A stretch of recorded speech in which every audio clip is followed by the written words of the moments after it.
Depuis quelques jours, un prétendu acteur politique tente désespérément de saper le processus de transition qui tend à sa fin.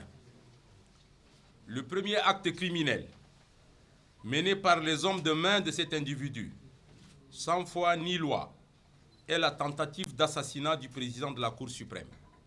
Dans la nuit du 27 février 2024, le groupuscule s'est constitué en commando, lourdement armé pour attaquer les locaux de l'Agence nationale de sécurité de l'État pour maintenir l'ordre républicain et mettre un terme à cette rébellion armée en pleine capitale.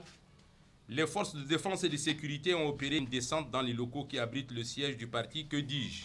Plutôt, c'est le centre des opérations. Les forces de sécurité en mission ont été violemment pris à partie.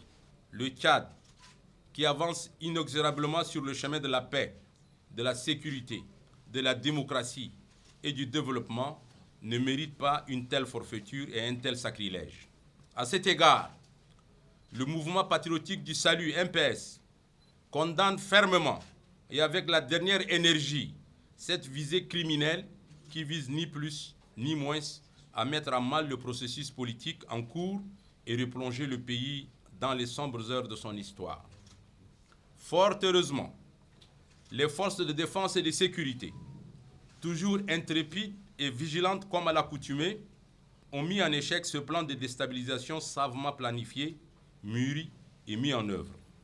Aussi, le MPS adresse-t-il ses félicitations et encouragements aux forces de défense et de sécurité, toujours aux aguets et prêtes à déjouer toute machination attentoire à la sécurité publique, à l'ordre républicain et à la légalité institutionnelle.